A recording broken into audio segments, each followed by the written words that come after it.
All right, it's my pleasure to introduce our speaker today. Dr. Amy Kinsley is coming to us up the hill from the College of Veterinary Medicine. She's an assistant professor in the Department of Veterinary Population Medicine. She earned her DVM and PhD in the veterinary school here at the U of M with a specialization in veterinary epidemiology. Dr. Kinsley and her research team use network modeling, disease modeling, fieldwork, and optimization techniques to understand how aquatic invasive species and infectious diseases spread in aquatic environments, and then design effective and efficient prevention and mitigation strategies. She's got a passion for interdisciplinary collaboration and leads research projects that integrate disciplines such as epidemiology, ecology, social sciences, engineering, and computer science, while incorporating substantial stakeholder and community engagement to advance aquatic ecosystem health. I've worked with Amy for at least 7 years now, and excited to have her presenting her work to all of you. Great, thanks, Nick. Yeah, we've been working together for about 7 years, and I was reminiscing and thinking, you taught me when I was doing my DVM. You gave a lecture in fish health, so we go way back. Thank you all for being here. I'm really excited that I was invited to come and present my work. I'm giving you a high-level overview of a few projects that we have going on in the lab and where I see the future of those projects going, and hoping that I'm sparking a bit of interest and creativity in all the interdisciplinary work that we do. As Nick said, I'm a veterinary epidemiologist. Let's see. If I can get there. Okay. I say that my mission is to enhance human, environmental, and animal health through the protection of natural aquatic resources and sustainable aquaculture and fisheries. And that is a huge mission. A lot of things fit within that. And so I narrow that down by describing my work with a couple of key questions. And so one of those is, how do invasive species, pathogens, and pollutants spread through aquatic environments? And so, for instance, I might be asking a question about how a pathogen infects an individual within a population, how that then spreads to others within the population, and maybe using some techniques where we categorize individuals into different states so that we can understand that infection dynamic within the population better. So for instance, here I have these infected fish. Those that aren't infected, we could classify as susceptible. Maybe there's some that are infected, but they're not infectious yet, and we could consider those as a latent infection. They might be infected and infectious to others, but there's no clinical signs. So if we're not out looking for these animals with any sort of diagnostic test, we might miss them if we're just looking for signs. If they are showing signs, we could classify those as clinically infectious. And then once they develop some sort of immunity and they've survived that infection, we can classify them as resistant. And all of those different states play a role in how that transmission is occurring within the population and how we describe those rates over time. Sometimes animals also die from the infection, and we can consider that as well. They might die early on in the infection and don't contribute to it, which is what I'm showing here. We might also see folks dying in all these other states as well. And so when we look at those dynamics, this is kind of like the best worst case scenario where we have an infection blow through our population. What I'm showing here on the x-axis is the time since the introduction, and on the y-axis, I'm showing the number of animals. And I have those different classes plotted here in this figure. And if we just follow those clinically infectious individuals, we see it rise here after maybe about 10 days with a peak around 50, and then a decline, and maybe like few individuals, but not many out after 40 days. And so most of these individuals were recovering, and that kind of describes that infection process in that population. We see that if we're just looking for those clinical animals, we have kind of that under the iceberg type of situation here where folks are also infectious and probably contributing that maybe we wouldn't be aware of. But what's much more interesting is when we get into maybe population dynamics or other factors that are influencing transmission, that actually leads to dynamics that are much more complex. And so here I'm showing infection that's moving through the population. We have the same classes and the same X and Y axis, but here we see these undulations that are occurring within the transmission dynamics that's just going on and on. And so you can imagine, instead of seeing this mass mortality event, we just see maybe potentially deaths and infections just continuing on and serving as a source for infection for other populations potentially. And so that's another area of interest, is not just what's happening within that population, but how does that influence transmission and spread to other populations? And so here I'm showing multiple populations of fish and transmission that maybe is occurring through rivers or streams or natural water connections. It could be through currents, if we're looking at maybe like fish that are out in sea pens. Maybe it is through human-mediated spread, and they're picking up pathogens and transmitting it to other populations as well.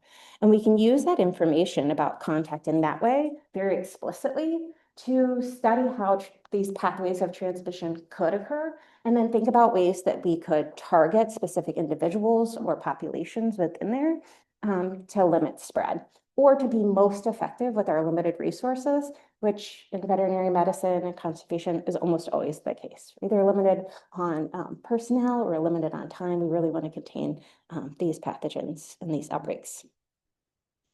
And so I asked those questions about those mechanisms and dynamics to then ask, how can we use this information to develop interventions, right? And the goal is to close those gaps in understanding so we're leading to meaningful outcomes.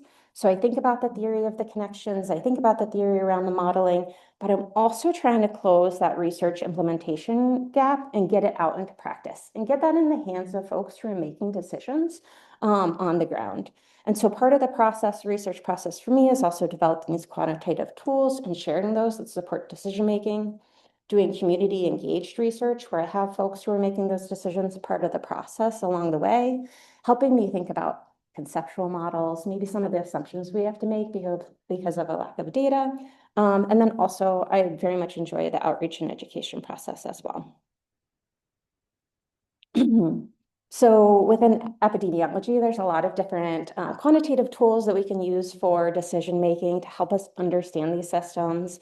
It helps us understand those risks that are associated with spread, as I mentioned in my introduction, and think about how we optimize resources. It can be helpful for early detection and rapid response plans, and comparing different scenario analyses where we're looking side by side at what our alternatives might be, how much that might cost, how many animals or resources might be utilized in that process, and what those potential outcomes might look like. And they also can serve, as I mentioned before, as these like communication tools with stakeholders in terms of our approaches. They can play an integral role in management, and sometimes though has led folks astray, right? So we all can think of modeling experiences, maybe in the pandemic, early in the pandemic, or maybe some experiences we've heard of where the models predicted this, we implemented that. Yeah, I see some heads nodding. And that wasn't how it went. I think like on a day-to-day basis, even just weather predictions, right? Like we do the best that we can with the predictions that we have, but we're not always right on target. So sometimes that can lead folks to distrust those processes. And so that's another reason that getting folks into the process of where does the data come from, where are assumptions, and where could this go wrong early in the process can be really helpful. And really it lies along the spectrum, right? You can imagine that you have these very simplistic models that you might use where you're really just going for an explanation. You have low data requirements for that, kind of setting a large perspective of what might be happening. But then you also, if you're in a more data-rich environment or you need to represent complexity for some more specific reason and predict things with more granularity, and you could move towards these tactical models. And usually it's a process that is built over time, but it's this spectrum. So I'm going to tell you about the work that folks in my lab have been doing lately on chytrid fungi. And I would say that this lies a little bit more towards the strategic side of things than tactical, with the hope of seeing that evolve into the future. And so over the past 3 decades, amphibian decline has been just on the top of mind of a lot of folks in the conservation world. Things like climate change, habitat loss, invasive species, and also infectious diseases have been implicated as massive drivers of this decline. And in terms of infectious diseases, the one that has had strong evidence is BD, which is Batrachochytrium dendrobatitis. It is a chytrid fungus that has led to significant declines across the world. So here I'm showing the losses by species and geographical distribution, where that N is those number of declined species. And so you can see that in South America, parts of Mesoamerica, there's been significant loss of many species, driving a lot of biodiversity loss, and it's considered this critical threat. BD is closely related to a new emerging pathogen, B-Sal, a Batrachochytrium salamandrivorans, which has a preference for salamanders. And BD is widely distributed, as I had mentioned, but BD has this more tightly focused distribution. It has been detected in Asia and has also wiped out salamander populations in Eastern Europe. BD has clinical signs that are very consistent to what we see in B-Sal, and also a very similar transmission cycle. So here I'm showing you the transmission cycle for BD. We have the zoospores that insist in the skin of the host. It digs deep into those skin layers before they form these zoosporangia that create more zoospores. The host may or may not die, but eventually end up releasing zoospores that use new hosts. These zoospores can persist in the environment for maybe weeks or even months under the right environmental conditions. And this cycle continue on. And you can imagine from the previous example with the population we were thinking about, that the more dense animals are and the more can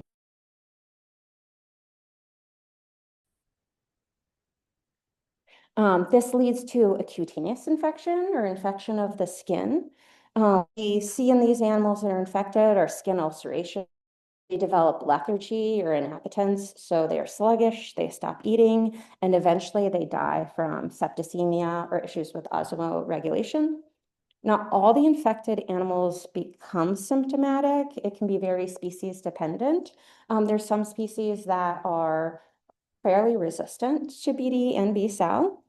And there's the salamander is more susceptible to B-Sal because it doesn't have as many protective layers of the skin, and B-Sal has evolved to be more aggressive in attacking the skin.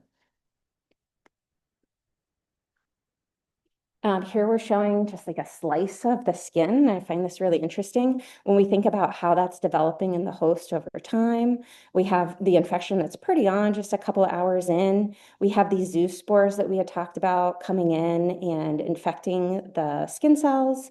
We can see that the immune system starts to respond. We get some like immune response from the animal. We see these cells get larger, and then we see that zoospores start to replicate within the cells and then burst out into the environment we had talked about before. And that also makes animals susceptible to these secondary bacterial infections that can cause really devastating effects. And so in terms of planning prevention for B-Sal, folks have come together and developed these collaborative efforts across North America through this North American task force. And so they have different specialized group that tailor their outreach and communication, their specialization in data management. They're always like thinking about developing new diagnostics and making those readily available to folks, enhancing research and research priorities, working with folks on the ground at the local level to plan response and control planning, and also fostering surveillance, monitoring, and clean trade. And so I'll tell you a little bit about the work that we're doing that connects to the work that the North American B-cell Task Force does, and how we're integrating into national efforts. So for the project related to Kitcher's fungus, we really have three kind of sections or objectives within there. The first one is think about local scale risk modeling so that we could support our folks in the state if we were to have to respond to a B-cell incursion, or to just also think about what planning and preparedness would look like and initiate those conversations around that. We also want to enhance our surveillance networks. We are swabbing for BD and B-cell so that we can understand a bit more about the distribution and kinetics of BD in the state. And also, if we aren't doing surveillance for B-cell, it could be very easy for us to miss it until we see populations of salamanders decimated and that be the first signal and it have spread quite far and us not know. We're also working to cultivate knowledge through outreach and education. So we're tying that surveillance into educational initiatives at undergraduate institutions. And we're also creating materials so that we can help get people integrated into the program and make it really easy to participate in surveillance. And so the project team includes folks from my lab, folks from St. Cloud State University. I know you will hear from Jennifer Lamb later in the semester. Her group is helping us with some of the educational component, and they are helping us also with surveillance, and they are going to be leading some of the future eDNA work in this area. Our partners at USGS are helping us process our samples, and we have Molly Bletz from Penn State, who is a disease ecologist, who's been really instrumental in helping connect us with folks at the national level who are also working on this. So for the risk components, we were thinking really about two key areas. We really wanted to think about that introduction risk. So what's that probability that B-cell would enter Minnesota? And then also about that consequence risk. So if it were to make its way in here, what would that impact be on amphibian populations? Thinking about this from a spatial perspective. So if we were to talk about this with our partners, we would think, if B-cell were to make its way in here, how could we focus our efforts from a spatial perspective and really narrow in? And it can be really challenging to do that in a scenario in which you have limited data about a pathogen that isn't here yet. We can make some connections to what we know about BD, but all of those assumptions don't necessarily translate directly. And so we're trying to get this best granularity that we can. So for that, we were thinking about factors related to the pet trade. So we went through and collected information on all the pet store locations. We did that by using a portal called Simply Analytics that had a list of all of the pet stores readily available that we were able to acquire from our librarians here. We also collected information about other amphibian vendors because a lot of folks are purchasing animal through reptile shows. So we went to a couple of reptile shows and spoke with folks to understand more about where animals are going. And we normalized those scores on a scale from 1 to 4 to make that easily translatable and also to connect to some previous work that's been done at the national level, make some comparisons. We also connected to the Global Biodiversity Information Facility website, or GBIF data, the iNaturalist data, and the HERP mapper records, which contain some citizen science records that can inform us about species richness. We know that B-cell has a tight preference for temperature, and so we were able to collect information about that as well. We included data on these species from 2016 to 2024, and really focused on what's been updated in the literature more recently about susceptible species, because it's still not largely known, and there's a lot of experimental studies that continue to come out. We found that with species richness, that these species that were susceptible were in 85 out of 87 of our counties here in Minnesota, and that the largest richness was in St. Louis County, Pine County, and Mille Lacs. As I mentioned, there's this tight thermal window, and so we were using that information with temperature. We were trying to get the most updated information that we could for that, but we're able to get from 1981 to 2020 for that mean annual air temperature and mean July air temperature. and also looked at environmental suitability from that normalized score from 1 to 4. And when we combine those species richness and that environmental suitability, we saw that Pine, Wright, and Dakota County had the highest consequence risk. When we integrated the introduction risk with the consequence risk, we ended up with our county risk map. And we saw that the Twin Cities metro area was the area that had the highest risk score, which wasn't necessarily surprising to us. We're going to use this information in the future and start to reach out to folks within the pet trade and start to see if we can go through and maybe collect samples and look for B-cell and BD within those locations and talk about biosecurity and education and outreach around maintaining healthy amphibian populations.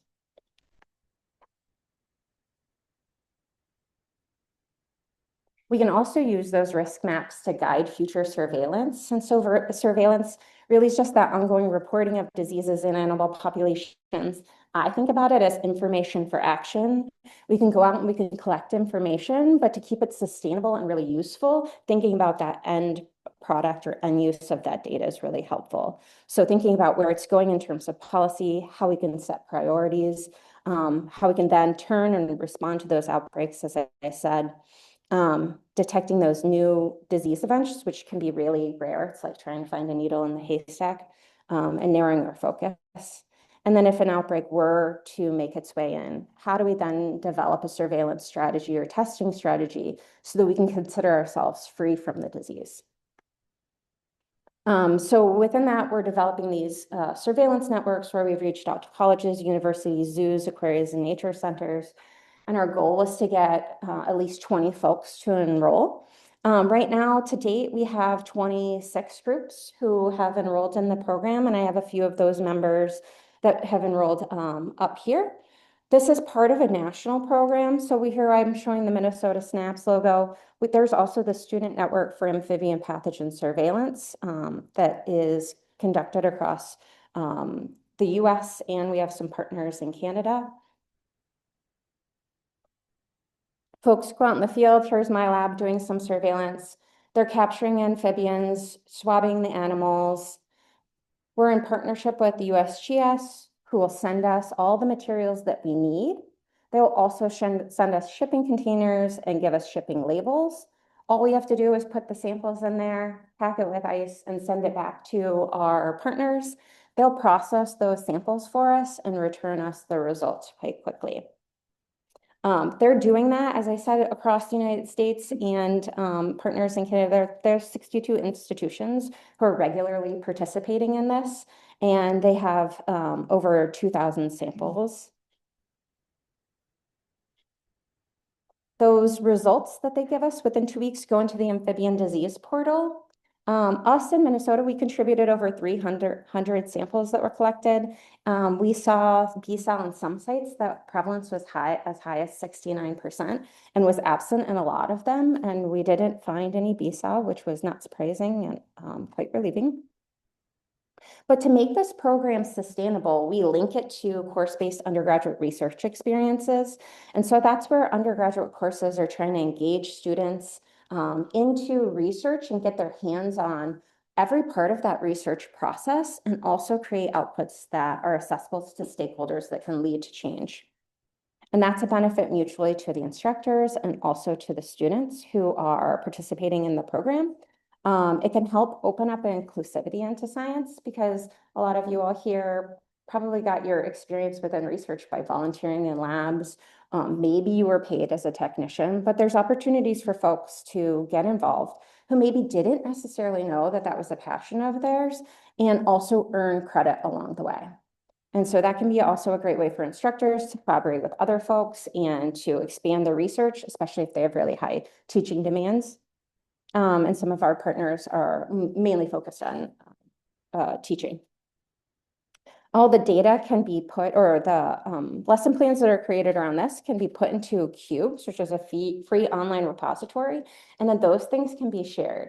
And so I really like this idea about crowdsourcing these lesson plans and the data that we're getting so that folks can do analyses and set up different lines of inquiry where either the instructor has initiated that and the students are going through, starting that process of answering those questions or even developing their own hypotheses themselves. And so there's a variety of resources that are free and available online where folks are using these things in different fields as well. Jennifer Lamb is helping develop the Cube component for this project and really helping overcome some of the data challenges with acquiring the data from the amphibian disease portal and then making it more accessible for folks before they go in and start digging into it. Did I select the correct area? Do I have the correct species? And is the data in a format where I could actually answer my research question? And so she's helping us with this Shiny app that she has developed and sharing that. In the future, we're going to work with our local partners from the DNR to develop BSAL response plans, try to understand conservation priorities. What would the trade-offs be during an outbreak? Develop stronger networks here in Minnesota with the agencies that would be responding to that. We know that there would be partners at the federal level, state level, and local level that would respond and think about walking through different scenarios. So that's what we heard from them that they wanted in the future. We're going to continue to try to maintain that surveillance network, get folks involved and enrolled, and also think about expanding that out to other age groups as well. We've heard an interest from folks from K through 12 that want to be involved. There's this idea that you have to be a certain age to go capture and swab salamanders.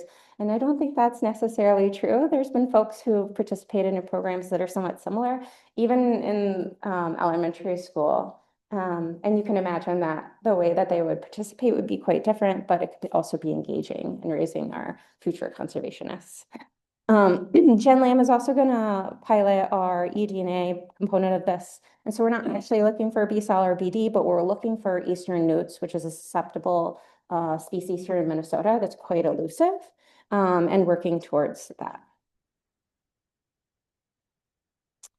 But there are many invasive species in Minnesota. That was just a microbial invasive species that I was talking about there. There's many more to be concerned about. In the United States, there's over 6,500.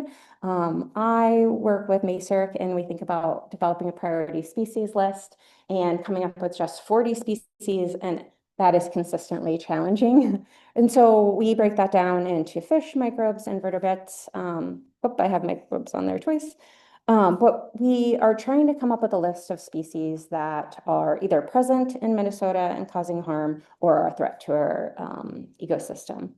And so in Minnesota, management is largely happening kind of in this two-tiered system through the Minnesota DNR and then also through counties. And so counties currently receive AIS prevention aid. So that's $10 million a year that's broken up into counties.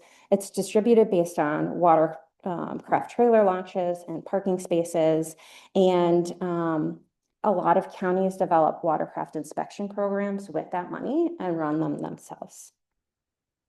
But there's a lot of challenges in doing that because in Minnesota, we know that there are tens of thousands of lakes, right? There's more than 10,000 lakes in Minnesota. It's actually closer to 12,000 lakes. And we have over 800,000 registered boats. And this statistic is from 2019. We know during the pandemic that increased. And we know that many of these freshwater species remain viable on boats, and so they can spread between lakes through this pathway. Some of the ones that we are thinking about spreading through this pathway are spiny water flea. All of these invasives have negative consequences for the environment. I've listed those out here. A lot of them impact native species and inhibit recreation and can disrupt food chains. The watercraft inspection program is run in Minnesota that inspects boats for invasive species. So there's folks who are trained to identify invasive species on boats entering and exiting at access points. They have nearly 1,000 inspectors that conduct over 4,500 inspections every single year. And within that, when they're inspecting the boats, they're also asking boaters about the last place that they had went to and where they plan to go to next.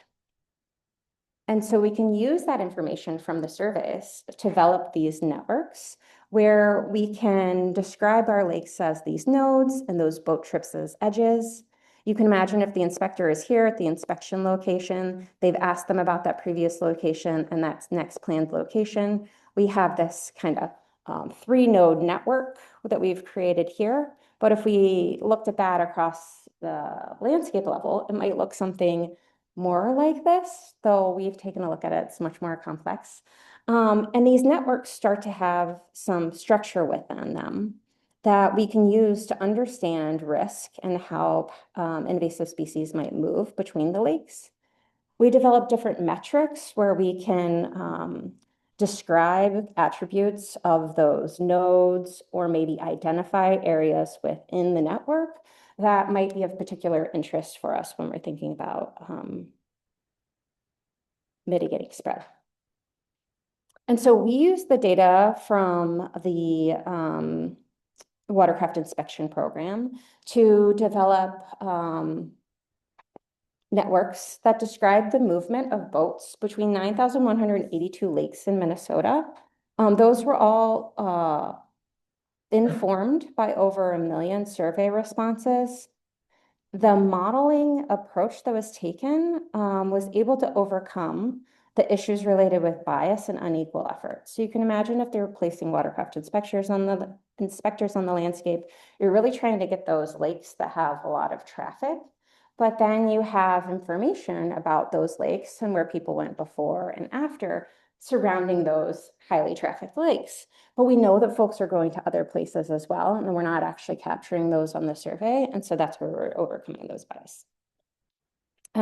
We also use information from the infested waters list that updates automatically through the DNR to describe risky boat movement. And we're really thinking about boats that are moving from infested lakes to uninfested lakes. And then we use that maybe to just communicate what the structure of the network would look like. We can describe those to folks who are interested in understanding boat traffic and where those risks lie through maybe thicker lines describing those edges. We use different colors and symbols to describe those that are infested and where risk might be higher, to think about where we would prioritize maybe surveillance activities or inspections. And so I was invited into this work with collaborators Nick Phelps and my collaborator from the USDA Forest Service, Robert Haight, many years ago, working on one-on-one with counties who were really curious about how we could use the data from the watercraft inspection programs to allocate our resources more effectively. And so where could we place our inspectors, given that we know this information about where the boats are moving? And so at that point in time, my collaborator, Robert, was working on the integer linear programming approach, which is a modeling approach that is commonly used in engineering and economics. It's really great at being able to optimize complex networks and tell us where high levels of traffic were. And we were able to use that to prioritize the top 10 locations. We were able to go out further, but this is where we started with the folks that we were collaborating with, and how many risky boats, what proportion of the risky boats that are moving across the landscape we would be able to inspect if we followed that in prioritization scheme. And so that opened up questions about different management objectives. And so you can imagine that if you were a county planner, you were receiving money to try to protect lakes within your county, you might maybe want to protect the lakes and put inspectors just at those lakes that were of importance to you. Or you might be thinking, well, I also know that my lakes are likely, if they're infested, contributing spread to other lakes within the state. And so you could see how somebody might want to prioritize one versus the other. And so we explored that further. What we saw was that if they did take the approach of considering that traffic that was coming into their county, but then also leaving the county, they were able to reach much higher levels of efficiency than if they were just trying to protect their lakes from potential invasion. And that led us to the idea that we should explore some concepts around how counties could collaborate together. But to get this information out to people, we wanted to share that through online decision support tool. And we developed a tool called AS Explorer. We did that with data visualization specialists. We made it free, it's interactive. Folks can come in and they can customize what they want. They can look at different species and they can look at their counties. They can zoom on different areas of interest to them. And it also stays up to date automatically with new infestation statuses. In order to get us from that complex tool that my collaborator was using that was rooted in engineering and economics, we knew we needed something a little bit more simple that would then interact with our Shiny app so that we could get that in the hands of the folks who are making those decisions. And since my experience was in networks, I was thinking about algorithms that I could develop that were doing similar things to what the optimization models were doing. And so what I decided was, why don't we take these nodes in the network or those lakes that are receiving the highest amount of traffic and conceptually remove them from the network and then re-rank those nodes. So we did that for all of the lakes that were within a county. And we compared the results from the integer linear programming model and the network approach model, where we were removing those high-level nodes in order. And we saw that our results were very similar. There were some areas where there was slight disagreement, but it was very, very close. When we had consulted with managers, it resonated with them. The results from the integer linear programming model and from the network approach made sense to what they were seeing on the ground. So that enabled us to open it up from just those one-on-one consultations that we had with the managers so that we could provide this tool for all the counties within Minnesota. So we included that within our decision support tool and then held workshops so that we could get this in the hands of the users, overcome any sort of barriers to use. In our first series of workshops, we trained over 37 AS professionals that were from counties, tribal organizations, nonprofits, state agencies, and federal agencies, and have continued to maintain interactions with those so that they're up to date on what any new developments have occurred since our initial launch. And so that led us to realize that those bulk movements, as I mentioned, when we saw that folks had those different priorities, those collaborations between counties could be really useful, right? We know that these networks have some sort of structure in them. They're highly dense. There's a lot of connectivity. We know that we can use the structure of the network to help us guide where we place our prevention activities or interventions. And when we do it at a county level, we're really just splitting up what's naturally some sort of natural movement through the network from the voters into these small governance structures of counties, right? And so you can imagine that if you're trying to develop prevention strategies for aspects of the network that maybe aren't the most highly connected, you could be losing some efficiency there. And so we were trying to overcome that by looking at different, by framing the question from different ways. And so we wanted to ask, or we started to ask, what are the impacts of working in a fragmented system? Sorry, this is not, okay.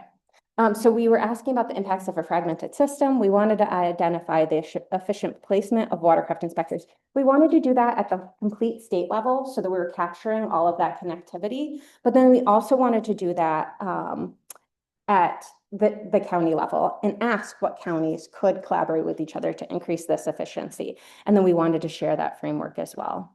And when we looked at what was happening at the state level, the way we did that was we looked at no boundaries at all. We looked at a state planner who just selected the best locations. Then we had every county, in theory, develop their optimal plan. And then imagine there was some sort of state planner at the top who was able to see all these optimal plans for counties and select those that were also optimal at the state level as well. So we have just state level model, a bunch of county models that are optimal and a state planner who's selecting from those optimal different levels. And what we saw that was when we did that bi-level coordination, we were losing about 17% of the risky boats inspected if we just had one person looking at all of the network. And so you can imagine there's a lot of great things that come out of these county programs, a lot of creativity, a lot of initiative, a lot of education and awareness. And we want to keep and maintain that county structure rate. Saying that we're losing efficiency doesn't mean that this all needs to be done at the state level. So to facilitate that message, we wanted to ask that question about who would work together, right? And so you can imagine if there's two different counties that a couple of situations could arise. You could have a situation where county A and B do not share any risky boats, right? We're not concerned about all the boats. We're really concerned about those boats that are going from those infested lakes to those uninfested lakes. Maybe there's no notable boat traffic that we've observed in the network. Maybe we see county A sends a lot to county B. They're just really flooding them. Maybe we see that B sends to A. But what we're really looking for is those A to B, where there's an incentive for folks to work together, because there's no financial incentive to collaborate. But those of us who have collaborated or done any sort of team projects know that there's a lot of challenges in just getting on the same page, getting folks together, coming up with similar objectives, agreeing on the way that you would approach the problem, and then actually implementing it. And so if we were to develop win-wins, then maybe it would be more likely to be successful. And so we were looking for those reciprocal relationships. So we ranked each county's top senders. We looked for those that were mutually involved in each of those rankings. And we identified two key networks that arose from the analysis. We found one network that was of 3 counties, Ramsey County, Washington County, and Anoka County. And I have the different species that are being spread between those movements in this network. And then we had another network of about 6 counties. We had Cass County, Crow Wing County, Hennepin, Wright, Stearns, and Carver. And they're close in geographical space, but also was driven by that traffic, that boater traffic, right? So if we were just picking partners based on geographical space alone, we may have missed that. We did a similar analysis where we asked how much of an increase are we getting by collaborating, and we saw that we were able to increase our efficiency by about 8% if we had counties working together using this. And then we wanted to share that with folks and open it up for them with where are these boats really going and what is the structure of this network.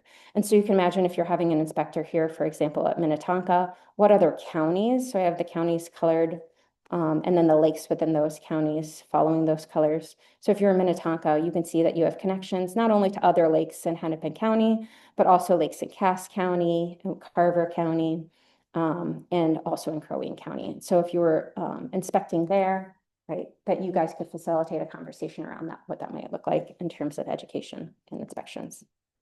So we embedded that also within our decision support tool and enabled folks to kind of play with it. So if they wanted to include lakes for surveillance, they could see what that would look like, or for inspection, they could see what that would look like, and how that might change the other counties' plans. I'm really interested in thinking about ways where we can use technology to overcome some of our data limitation. So our watercraft inspection program is great. It's extremely robust. It's, as I said, one of the best in the country.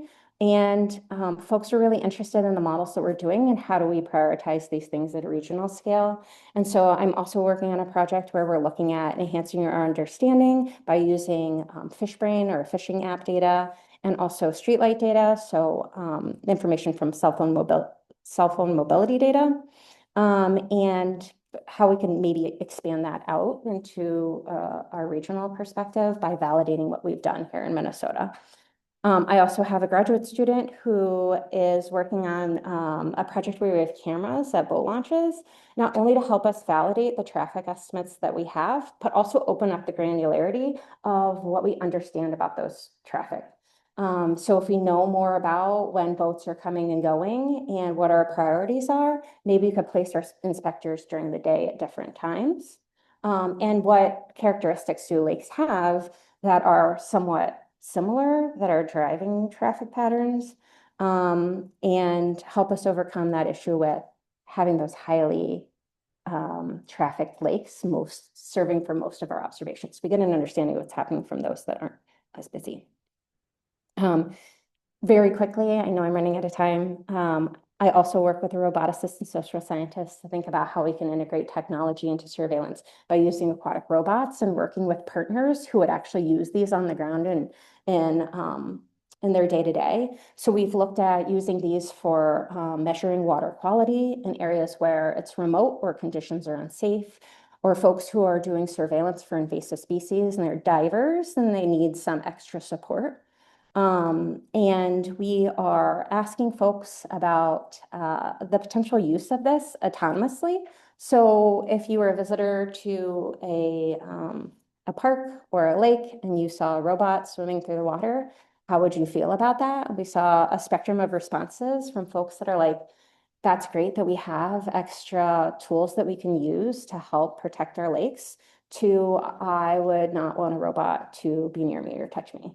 And so all along that spectrum, valid responses, right? But we want to understand those things before we go in and start implementing them. And on that adventure towards them being more autonomous, we would want them to be able to charge and transmit data. Transmitting data through the water is not possible. And so by having the robots dock, we could also put on other additional sensors, and we are moving towards using this for AIS detection as well. So cameras and sonar and acoustics. And again, outreach, education, getting perspectives of folks before we get down the path too far, knowing if the tools or the questions that we're asking are really helpful for the people who are using it is something that's very important and that I try to think a lot about. And here I'm showing a robotics workshop where we're working with folks who are in charge of water quality, either water quality management or a technician out there in the fields, and asking for their input. So with that, I thanked a lot of people and acknowledged them along the way if they were part of the project. I want to thank folks who maybe didn't come up along the way, folks who are part of the data visualization development, and the funding organizations. And with that, I'll take questions.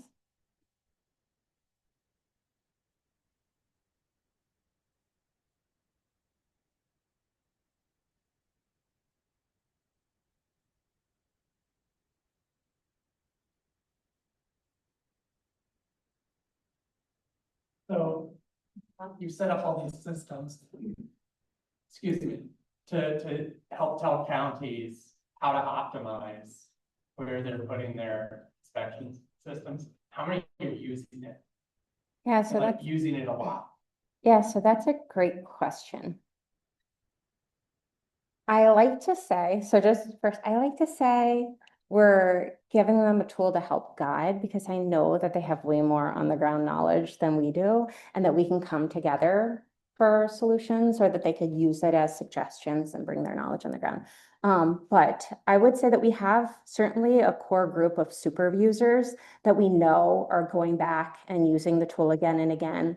They are showing up and participating anytime that we have developed a new tool, that we ask for feedback from them.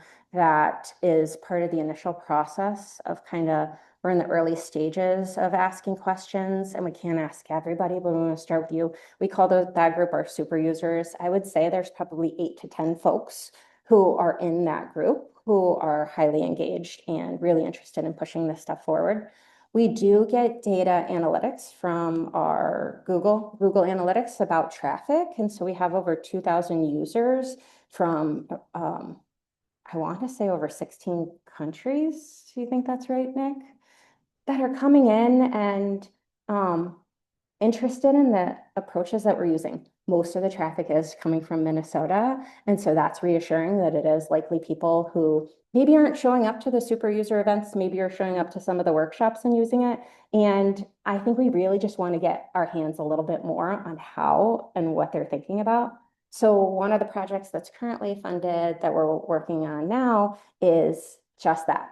So how is the way that you're thinking about risk and invasive species prevention prior to diving into the mechanisms of these models, specifically network models?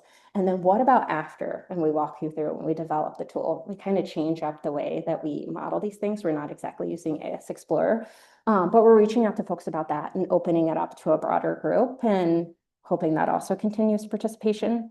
And I think one of the challenges there as well is that there can be turnover in these positions. And so it's like the job is never really done, right? You're always thinking about how we can keep people involved and invested and know that the tool is available and useful. Yeah.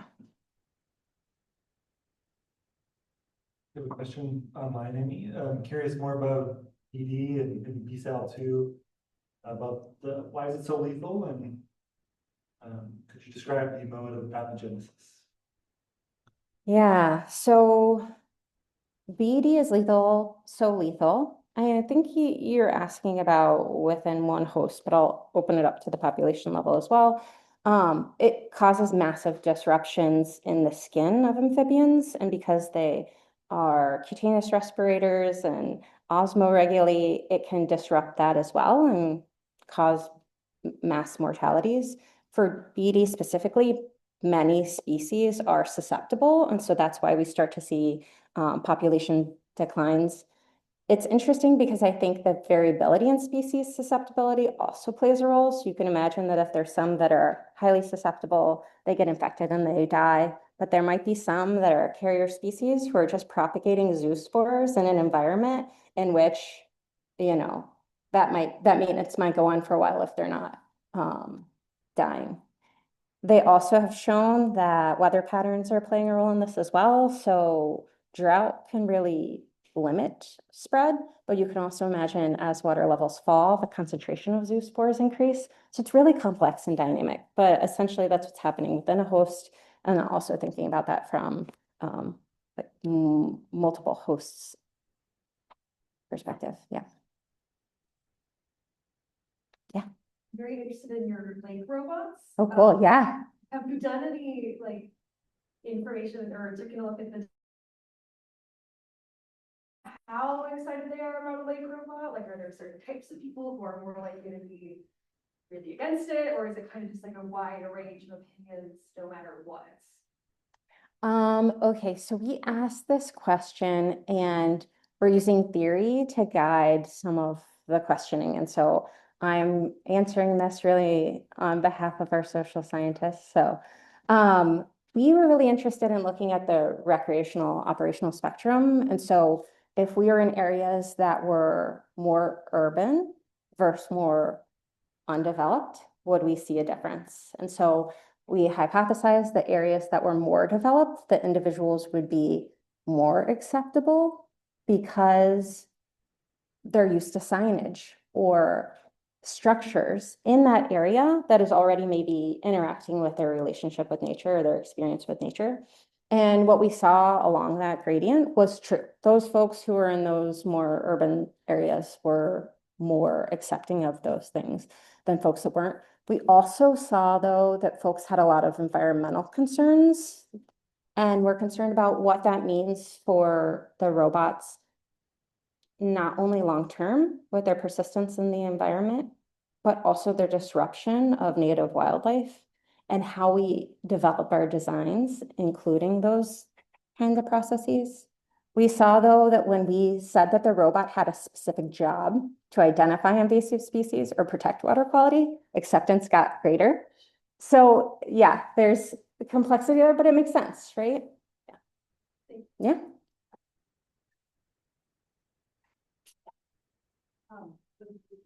BD and BSTOW, have you seen any evidence for resistance within susceptible populations? Have you seen evidence for evolution towards resistance?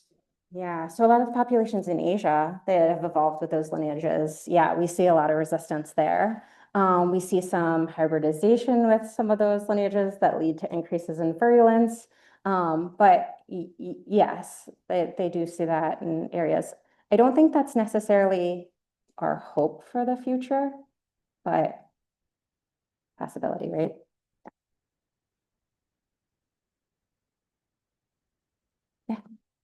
less familiar with streetlight, did you say? Mhm. Maps. But on the dry side of probably wildlife conservation, huge interest in human mobility data. Mm. And we're definitely at the point where I still think it's mostly commercial, but you can get, if there's cell coverage, you can get, unique anonymized user information. And I'm wondering if that would help reduce the effort to generate networks, because you can get cell phones data moving across the landscape Mhm. that protects user identity as well. And I think that's commercially available. Yeah, we've explored some things like that. And I think there's a lot of challenges in, is the cell phone data movement really indicative of a boat launch, and trying to tease apart some of that. I think there's algorithms that are running those, so it's not just the raw data of the cell mobility, right? It's not exactly that cell phone moving. And so there were some issues within there, especially when the data got a little sparse, that created some uncertainty around that. A lot of that too, you pay to acquire, and there's just a lot of changes in that industry that make it a little challenging too. Other thoughts around the challenges with that I didn't cover? I was just thinking you might be able to see what's out on water if the locations are there. And it still allows for unique tracking of, doesn't give you information on the user, but it has a unique ID. Yeah. All sorts of stuff that might be helpful in generating them. Yeah, and we also think a lot about, especially with the camera project too, how sensitive are we with this idea that we're watching you, you know? It kind of reminds me of the robot situation with, under certain contexts, there might be more acceptability there, and I think that's a really interesting question to dig into further. Yeah. You had an image that showed connections between, looked like lakes, water bodies. Uh-huh. And one of them was Mississippi River. And I'm just wondering, is that a different, considering a different vector, or is that still boats in and out of the water? Is that different kind of data? Yeah, so it would still be boats in and out of the water. And I think we're looking at some of the reservoirs probably on the lake or on the river that were showing up. I don't remember exactly which one we were talking about, but if you want. I remember, I wouldn't recognize it. Yeah, I think it was one of the reservoirs. Lakes, Cass, Winnie, showing connections. Okay. Mississippi River was one there. I think it was one of the reservoirs there that we were considering as, that made it into our analysis as well. That we just kind of broadly talked about as lakes, but if you're particularly interested in that, we can chat more about that. Well, Mississippi River connects, some of those lakes, so I was just wondering if that was considering a different possible vector. Yeah. Boats in and out. And there is an aspect of the online support tool where it looks at the risk of spread and it counts for natural water connections. That wasn't something I included today. Originally, I had so much more I wanted to tell you all about, and I really had to shrink it down. But yeah, that's an interesting point. And yeah, we can do watercraft inspections to make sure that boats are introducing them into lakes, or do our best on that. But there's also natural water connection and other factors that are playing a role as well. So yeah. Talk just a little bit more about how specifically your connection was made with MakeServe, making that leap from looking at population epidemiology and saying, how are we going to look at lakes across the landscape and consider that same concept? Yeah, that's a really great question. So my PhD was in veterinary medicine, and at that point in time, I was interested in conservation, interested in wildlife health, but also knew that I really wanted to develop certain skills during my PhD, and had an opportunity to do that with the swine group, which is really robust research group within the veterinary school.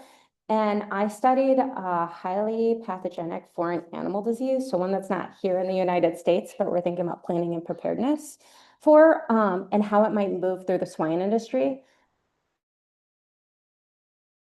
Are really intensely managed. And so animals move through different life stages to different facilities. And so trucks are moving between farms daily. And so we had movement data on trucks. and where they were going within production systems. And I looked at multiple production systems and how they overlap spatially and how transmission of this pathogen, it was foot and mouth disease, might spread between farms, and help develop control strategies for that, knowing how the disease might develop within a population. So given their life stages and susceptibility to disease, and also use those, be used by trucks or those pathways spread into other areas. And so that's where I started. During the end of my PhD, I was getting into aquatics a bit more, kind of always inching my way into where I really saw myself going. And I worked with the salmon industry on one of their bacterial diseases. That pathogen, there's a lot of fish and net pens that are spreading pathogens through current. They use vaccines that aren't that effective, or immunity wanes after a certain period of time. They also treat with antibiotics that are embedded within the feed, but this pathogen causes fish to go off feed. So you're really only treating a certain part of the population. There's also a lot of pushback about antibiotic use within the salmon industry around that time, currently still ongoing, but that was getting me into how do I think about this in aquatic settings. And then Nick Phelps was connected with the veterinary school and reached out to one of my PhD advisors and said, do you have somebody with skills to look at networks or think about how we can break this down for folks and get it in their hands? And my advisor says, Amy does that. And Nick said, hey, we got some folks at the county level. And that's my first introduction into the AS world. And yeah, highly intriguing. How I got here. Yeah. Well, thank you very much, Amy, for Yeah. coming today. Thank you all.